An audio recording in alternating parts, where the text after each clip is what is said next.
Good morning, explorers. I'm Mark Williamson by channel Age of Exploring, where I get out and explore the world around me, talk about the history and science of what I find. I'm in Morro Bay, heading up towards Mission San Antonio. This is day 2. Yesterday I rode up from Southern California, and now I'm following a big tractor, and going to the Mission and a couple other places north of here. While leaving the LA area, I took Highway 1, not the 101, Highway 1 through Santa Barbara. I took a detour through Solvang, and then I went through Vandenberg Air Force Base, or Space Force Base, depending on what sign you read. Found a small road that runs along the boundary of the Air Force Base. It's called San Antonio, and it turns left off of the 1, and it's a great road, as you can see here.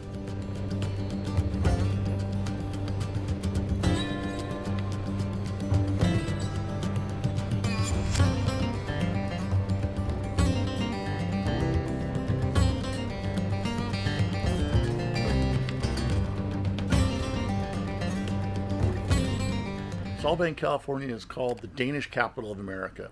It dates back to 1804 when it was part of Mission San Ynez. From 1950 to 1930, with the exception of World War I because they couldn't leave, 1 out of 10 Danes in Denmark left the country because the country was having economic problems. A lot of them immigrated in the United States, settling in Utah, Wisconsin, Illinois, Minnesota, Iowa, Nebraska, and South Dakota. There was a contingent that moved to California to get away from the harsh winters. In 1911, a group of Danish Americans purchased 7,000 acres. In 1947, they started developing the Danish look of the town, and it's when it became really popular as a tourist attraction, and in 2011 was visited by Prince Henrik.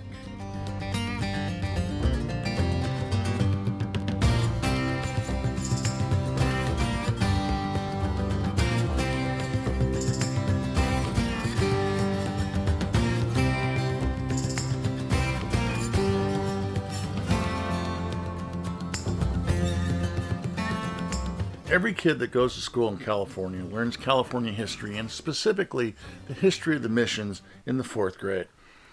When I was learning it in the 4th grade, many years ago, even then I knew there was something wrong with the story behind the missions.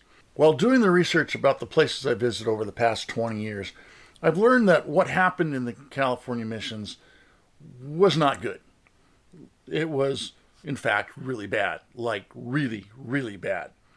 But the mission stands and is part of the area's past, which is the history of not only Europeans, but also the history of the Native Americans.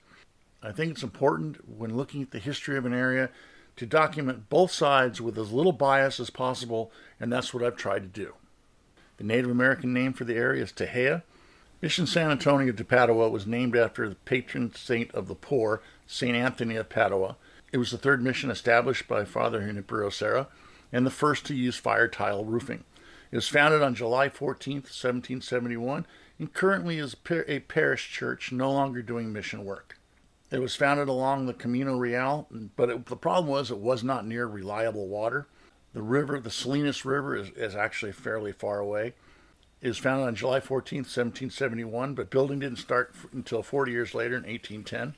At the time, there were about 1,300 Native Americans, mostly Salinan Antonio, and some Yucats and Esselins. Because it was founded by Spanish missionaries and Mexico had declared their independence from Spain, in 1845 the Mexican governor put all Spanish buildings up for sale in California. Nobody bid on the mission, and therefore it was returned to the Catholic Church. It's currently surrounded by Fort Hunter-Liggett, which is an active Army training base, and you actually have to ride through the training areas as you go to the mission. If you ride a motorcycle and live in Southern California or in the central area of California, there are some amazing roads between Monterey and San Luis Obispo or Santa Barbara. Nice, curvy, twisty roads that are virtually empty. They're all in the back country. They have some great scenery. They're extremely fun to ride. And I highly recommend, if you're riding a motorcycle and you're in the area, seek out those smaller roads. Don't go on the highway, because this is why we ride.